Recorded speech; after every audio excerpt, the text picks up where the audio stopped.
BNP সরকারের আমলে প্রথম ডাকা হরতাল আমার বিরুদ্ধে একজন বিরোধী দলের নেতার বিরুদ্ধে তারা ডেকেছেন। এই ভরসা 12 তারিখ সারাটা দিন গেছে, 12 তারিখ রাত গেছে। আপনাদের সাংবাদিকদেরকে আমি জিজ্ঞেস করছি, ভোটের দিন সারা দিন এমদাদুল হক ভরসা ধানের শীষের প্রার্থী, ভোটের কোনো অনিয়ম হচ্ছে এমন কোনো কথা 12 তারিখ সারাদিন সারা রাত আপনাদের কোনো সাংবাদিক ভাইকে তিনি জানিয়েছিলেন কিনা? কোনো সাংবাদিক ভাই বলতে পারবেন 12 তারিখ সারাদিন সারা রাত ভরসা নির্বাচনী অনিয়মের কথা তিনি বলেছেন? বলেন নাই। কারণ নির্বাচনী অনিয়মগুলো করার প্ল্যান ছিল তার। নির্বাচনী অনিয়মগুলো তারা করতে চেয়েছিল। হারা গেছে 55,000 ভোটার, তাদের মাঝে মাত্র 5,000 ভোটার। আমি তাদের কাছে কৃতজ্ঞ, তারা আমাকে ভোট দিয়েছেন, শাপলাকড়িতে ভোট দিয়েছেন। 22,000 ভোট বেশি পেয়ে 27,000 ভোট ধানের শীষের ইমদাদুল হক ভরসা পেয়েছেন।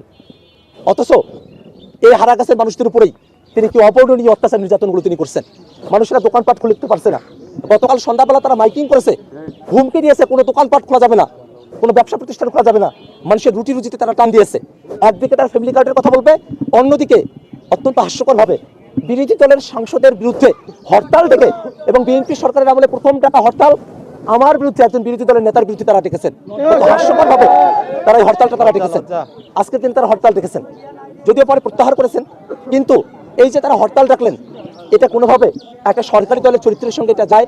আওয়ামী লীগের সময় এটা হতো, আওয়ামী লীগ অবরোধ করতো, আওয়ামী লীগের লোকেরা তারা তাদের মধ্যকার গ্যাঞ্জামের কারণে তারা হরতালের মতো করে তারা অবরোধ ডাকতো, গাড়ি ঘোড়া বন্ধ করে দিত।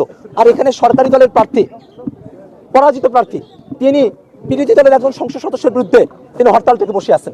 এটাই হচ্ছে তাদের রাষ্ট্র নিয়ে তাদের বোঝাপড়া, দেশ নিয়ে তাদের বোঝাপড়া। তাদের এই দেশ এবং রাষ্ট্র নিয়ে তাদের বোঝাপড়া না থাকার কারণেই কাউনিয়া পীর গাছের মানুষরা তাদেরকে প্রত্যাখ্যান করেছে। তারা চেয়েছিল এই হারা গাছে তারা যা ভোট পেয়েছেন এর মধ্যেই তো কারচুপি করেছেনি।